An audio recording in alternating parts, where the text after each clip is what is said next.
Hi, are we live? It looks like maybe. Okay, here we go. Hello, everyone. Okay, I'm very, very excited to bring this this topic out. We have touched on this topic a couple of different times in a little bit of a different way every time, right? This is so vital. And as usual, I stir up all kinds of trouble when I talk about this. But we'll get to that. Okay, I'm Melissa Keenan. I'm CEO and owner at Coaching with Melissa Keenan, and I am an intimacy coach, international intimacy coach, and USA Today best-selling author. And I help women to embody their divine feminine so that they can experience the intimacy of their dreams. Oh, when I think about us experiencing the intimacy of our dreams, it comes with this fire, this passion, I feel a deep responsibility about this. What I once thought was just a nice thing that I was doing for women in the world. I thought, oh, that's nice, help women to know that the fairy tale is real, like of marriage and happily ever after, and that's real. That has now become like this dire necessity because the family is under attack and marriage is under attack. Our identities are under attack, and connection, true, deep intimacy is becoming more and more rare. And what I see is hope everywhere. As much as times are changing and things are turning, and I see a lot of darkness out there. Like I see so much confusion, and I see so much, again, fighting against the family, fighting against marriage, trying to eat at the woman down to her very core, trying to eat at the man down to his very core. What I know about that is that as I continue to see like greater and greater darkness abound, I know that that's because it's trying to keep up with the light. It's because the light is also growing. And so I felt like I needed to share that today. If you needed to hear that, I hope that, you were listening, because it can be easy to get really discouraged, right, with all that's going on. And I get to see it every day. I'm out on the front lines of this thing, you guys. Yay. Hi, Vinita. Hi, Shauna. For instance, just this week, I shared in a group a simple question that said, how do you, it actually targeted feminist women, because it would seem that feminist women and I are at odds, which is very funny because I definitely think I'm a feminist woman. Just maybe not in the, it comes with a lot of different meanings, right? Anyway, we said, feminist women, how do you think that a man should lead in a marriage? And of course, it just upset people. It just upset people. Which is apparently what I do very well at. Someone's messaging me for, there we go, for the link. So we asked this question, and it's really interesting to see the way that tides have turned. This is what I mean when I say, I get that I see society changing really rapidly. Maybe you live in a bubble. Let's pretend you live in a bubble right now and you don't see society changing really rapidly. Let me give you the vision that I see right now. It's been a huge gift. I signed up. I pay $100 a month to do promotional stuff in this group called Women Helping Women. And it's got 500,000 women or something. I haven't looked at the count recently. It's got a ton of people in it, all international, right? All across the globe. And being in that group has allowed me to see how rapidly things have changed. When I say things about women accessing feminine energy, I'm immediately met with, you're not including people who are transgender. or, you're trying to put us in a box. When I talk about the beauty and freedom of marriage, I've had people say things to me like, good luck with trying to sell chains and handcuffs to the free and to the liberated. When I talk about sex, because I believe sex is so sacred, right? It's such a beautiful thing. And our world has definitely been broken around sex for a long, long time. Because like you can see examples in the Bible, even of like people having crazy ideas about sex and taking it in ways that maybe it was never intended. But I have a fly. So if I'm doing this, it's been with me for 2 days. What is it trying to teach me? Anyways, sex, I get people reaching out to me who embrace polyamorism, which is basically having sex with as many people as you want, and having open relationships. And this is really a trending thing right now. I've had a lot of people reach out to me in the space of like spirituality and stuff, and saying things like, this is the truly free way. And I feel sorry for those of you who can't see outside of your limited boxes or whatever. And so times and tides are changing so quickly. It's fascinating because even when I say things like marriage can withstand the test of time, I get people saying, for one, marriage is a patriarchal institution, and it's, people are anti-marriage. And then I also get people saying, oh, if she's saying marriage can withstand the test of time, she's definitely not referring to gay marriage, because that's only been around for a few years. It's like, it's on and on and on and on and on, which is not true. Like, I love all people. I think all people are amazing. But if you can see what I'm saying, like when, just even 50 years ago, think about it. Most homes had a mother and a father.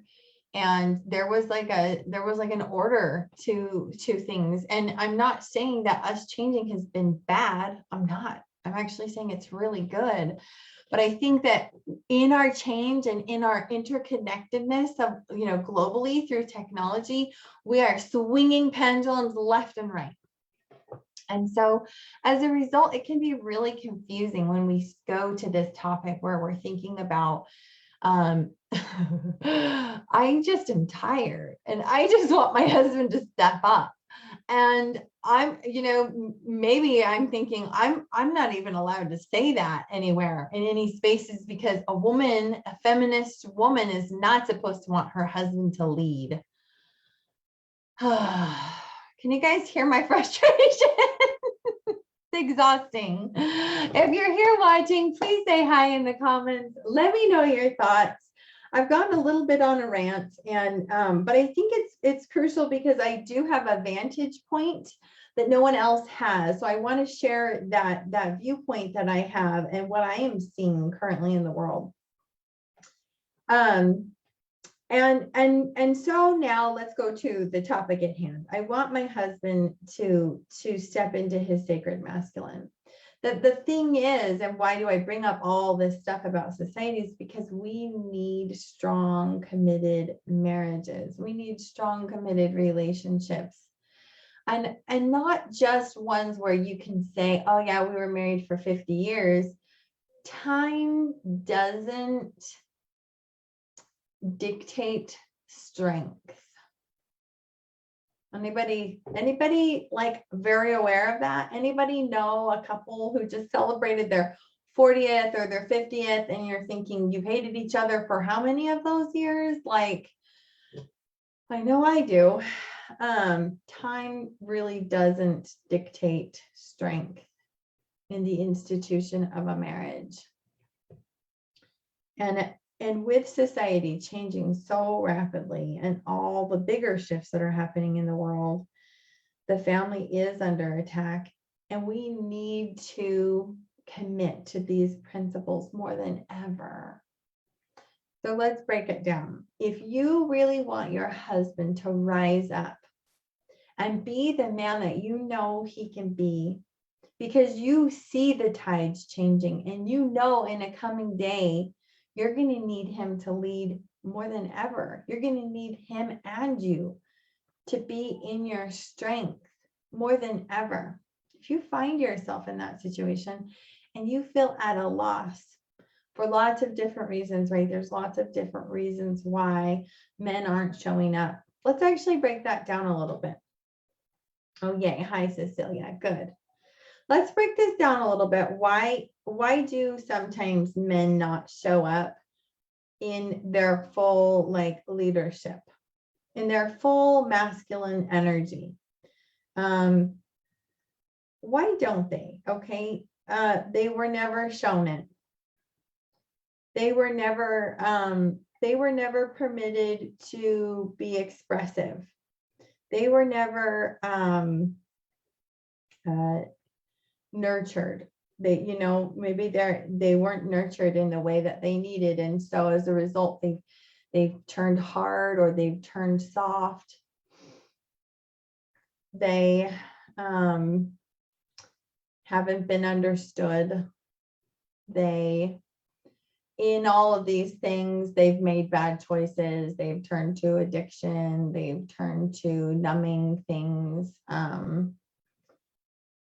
They're just friggin' human, right?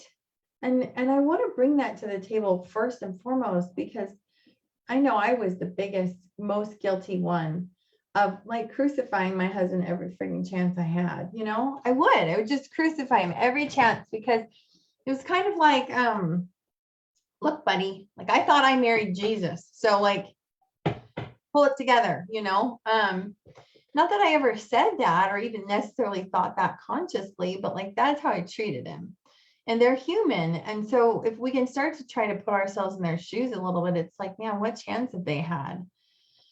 Yeah, I get men need to rise up and they need to do their own and they need to, yes, all of that for sure. But can we also have an environment where it's conducive to that rather than critical or enabling? Those are the two extremes, right? Highly critical, we're in toxic masculine. If we're highly critical, we're in toxic masculine. If we're enabling, we're in toxic feminine. So where do we find that beautiful balance, that flow that we want? Where do we find that? We find it actually first within ourselves. When we begin to explore, what does being in my own sacred feminine look like? What does that look like for me? What is my own feminine energy? How am I out of balance in the masculine? How can I step more fully into my own truth, into my purpose, into the God-given reasons that I was put on this planet? And it starts by listening to our desires, pursuing our pleasure, pursuing our desires, pursuing our heart, being in that. That's how we're going to figure out who we are, why we're here, what we're supposed to do here. And we find our happiness and our radiance. And when we show up then from that full place from within, full within ourselves, it's so much easier for everyone in our home to do the same. Doesn't that just make sense? It just makes sense. It's not your duty. It's not your responsibility to teach your husband how to lead. No, it's not. You're absolutely right. But you can make a conducive environment by you being in your fullness. And then let me talk about this, the next layer of this. The next layer of this is you showing up in your feminine, which automatically, it's like a magnet, attracts masculine. So let's break this down. Let me give you an example and then we'll wrap up for today. And again, if you have thoughts or questions, put them in the comments. Hopefully I'm seeing all the comments. I just see a couple here. Let's break this down in an example. So she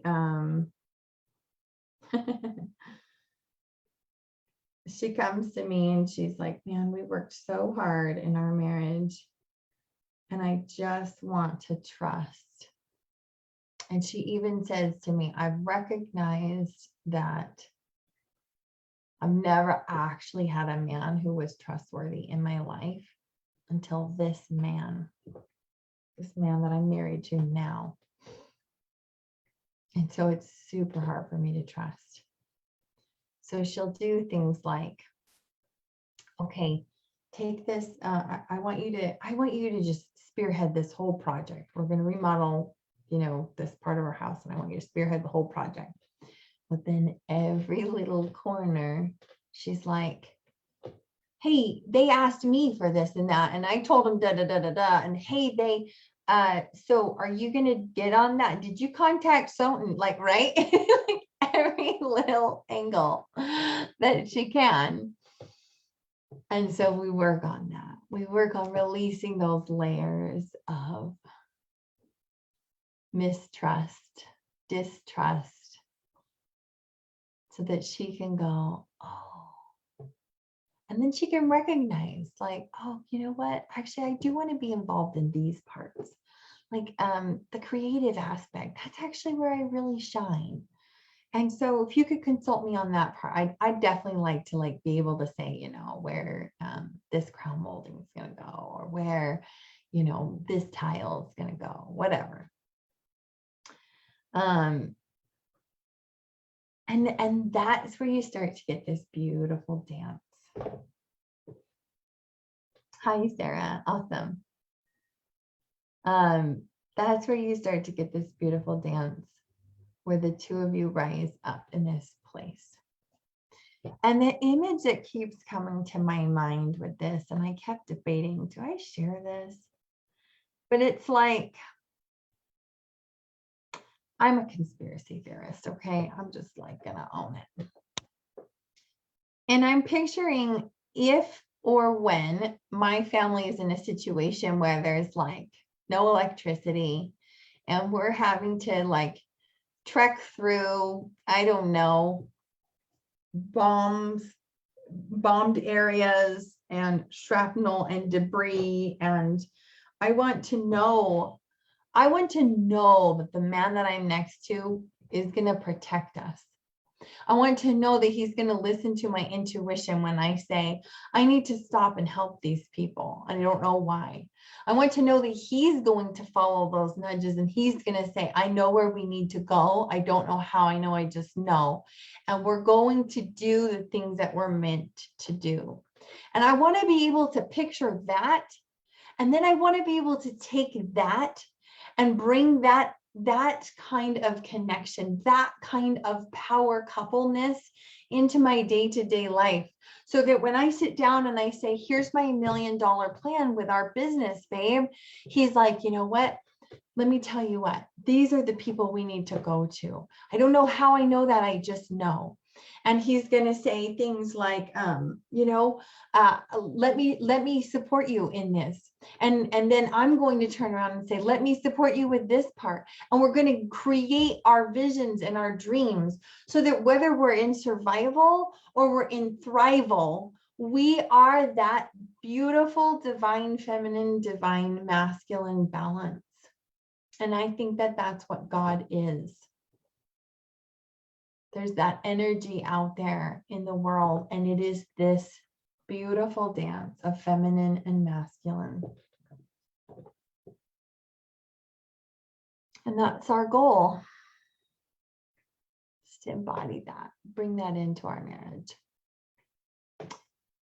So my friends, I would love to hear what your takeaways are. I would love to hear, from you all about what those particular struggles are for you as you seek to awaken the divine masculine.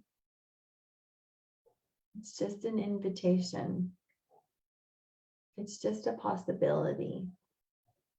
But we can hold that invitation and be ready for it, rather than make a space that feels so tight and crunchy and shut down and closed off that there is no room. There's no room.